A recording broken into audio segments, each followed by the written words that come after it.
So this is oral pathology, third BDS subject. It is a very important subject for NEET PG, NEET MDS, and it is quite difficult. It has a lot of microscopic diagrams, and it's an interesting topic also if we study regularly. So let's start. The first topic which we are going to start in oral pathology is developmental disturbances of jaw. Means the jaw which is developing, what all disturbances is occurring in it are seen in this chapter. Agnathia. So the term agnathia means absence of jaw. Means there is absence of jaw. It is an autosomal recessive inheritance and complete or partial absence of maxilla or the mandible. Means the maxillary arch or the mandible arch is absent over here. It is a lethal condition. Person may not survive. Agnathia of maxilla. Agnathia of maxilla means maxillary process premaxilla is absent. The upper portion of the mouth, the maxillary arch is absent. Agnathia of mandible. It means that entire mandible on one side or only condyle or entire ramus is absent, or else either the unilateral or bilateral, which results in abnormal ear position in patients. In this condition, the ears are placed near the mouth, and this is an abnormal condition if we see in agnathia of mandible. The causes are failure of migration of neural crest. So neural crest is unique group of multipotent stem cell. So causes are seen that failure of migration of neural crest cells into maxillary prominence at 44 to 5 week of gestation. Means the maxillary prominence develops the first pharyngeal arch. Now let's see further migrognathia. What the term migrognathia states? It states that small jaw. Micro means small, so small size of jaw. It has two divisions, true and pseudo. So true consists of congenital or acquired, and one is pseudo. So pseudo one, let's see. So pseudomicrognathia, it is elusive effect, and here the jaw is of normal size but appears to be small. It is of normal size but looks smaller. Why it looks smaller? Because of the abnormal positioning, abnormal relationship of maxilla to mandible, abnormal relationship of mandible with the skull. Means if here we see, this is a normal mandible, but here the head of the mandible is posteriorly placed. So this seems to be normal, and this is a illusion effect. It can be seen. So further, true micrognathia, which has two parts, congenital and acquired.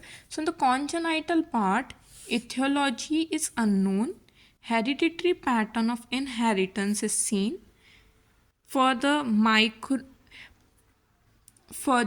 Pyre-Robin syndrome. This we will study in the next lecture of oral pathology. So Pyre-Robin syndrome is associated with congenital true migrognathia. This is a very important sentence, a very important topic according to the MCQ part.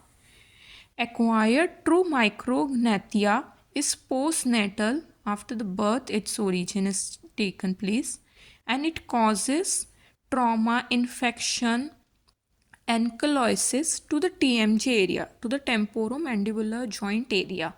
So what is ankylosis? It is stiffening and fusion of joints due to develop or the inflammation or the injury. Means it's the stiffening of joints. Micrognathia of maxilla. So it is deficiency of premaxilla. And middle 1/3 of the face retracted. The face middle one-third portion is retracted, and mouth breathing problem. So now micrognathia of mandible, it is severe retrusion of chin. Means chin is deep inside, and macrognathia is large jaw. Micro was small jaw, macro is large jaw. So in macrognathia, it is only jaws affected. It is the first type. If entire skull is affected, enlargement of the jaws, second type. And more commonly seen is the first one, in which the jaws are only affected. So mandible is more commonly affected, either it is retruded or it is having the protrusion rather than as compared to the maxilla one. So three conditions are seen in macrognathia. The first one is Paget's disease of bone, which is related to the maxilla one. So what is Paget's disease of bone? So it refers with body's normal recycling process, in which how bone tissue gradually replaces to old bone tissue.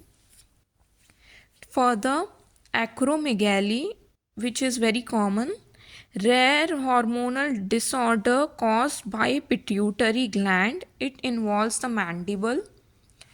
Leonet's OS, it involves the maxilla portion. Excessive overgrowth of facial and cranial bones leading to a lion-like appearance. In the third condition, the face appears like a lion. The facial bone, cranial bone appears to be like overgrowth excessively, due to which it appears to be lion-like appearance. What causes mandible protrusion?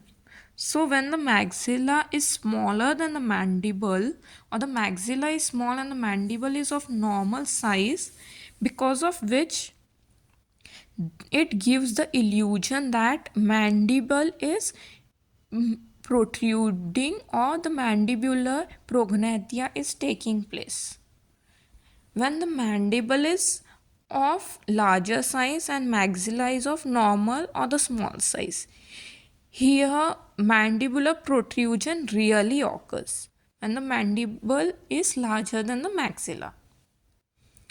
Now let's see the angle between ramus and the body. So this is the body of mandible and this is the ramus.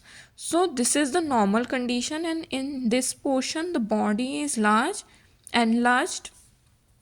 So it gives the sign of mandibular protrusion. Here the height of the ramus is increased.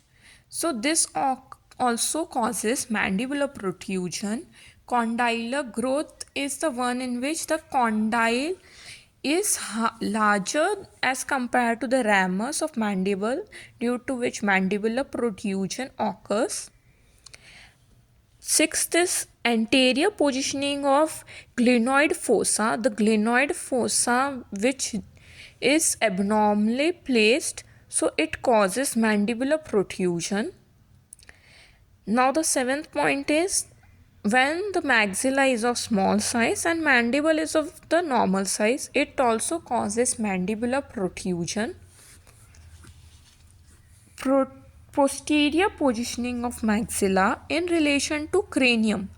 So when the cranium is posteriorly placed, it occurs mandibular protrusion, and when the cranium is normally placed, it is normal relationship. When prominent chin button results, it results in mandibular protrusion. Then last point is varying soft tissue contours, means the outlining surface of any part. So it also results in mandibular protrusion. So these are the few important questions of this topic. So question 1 is congenital true micrognathia is a part associated with which syndrome? It is the very important topic and very important MCQ. Its answer is Pierre-Robin syndrome. This important syndrome we will study in the next lecture. Patient with middle one third of face retracted and habit of mouth breathing jaw affected with micrognathia is maxilla. Which of the following conditions are not associated with micrognathia? So here, which is not associated? So Pierre-Robin syndrome was seen in micrognathia of maxilla, and here they are asking which of them is associated with micrognathia of mandible. So they are Paget's disease, acromegaly, and Leonard's oasis. Let's quickly revise this topic. So we had started with developmental disturbances of jaw, in which we had seen agnathia, absence of jaw, agnathia of maxilla, agnathia of mandible, its causes. Then we had seen micrognathia, means small size of jaw, which had two parts, pseudo, in which it shows the illusion that if the mandible is posteriorly placed, it's protruding, and true micrognathia, in which congenital and acquired we had seen. Further, we had seen in acquired true micrognathia that it causes trauma, infection, ecchymosis, and deficiency of premaxilla, middle one third of face is retracted, mouth breathing. We had also seen a very important syndrome, Pierre-Robin syndrome, which is associated with congenital true micrognathia. Further, we had seen the macrognathia, in which large jaws are seen. Mandible is more common in this condition. Three condition: Paget's disease of bone, acromegaly, Leonard's oasis. Leonard's oasis can be remembered as Leo. Leo means lion. So Leonard's oasis, in which the facial and the cranial bones develop and appear like lion, it excessively develops. So when mandible is larger than maxilla, the conditions, the 10 conditions, how what causes mandibular protrusion. When maxilla is of large and mandible is of normal size. When maxilla is of normal size and mandible is large. When the angle between ramus and mandible is increased.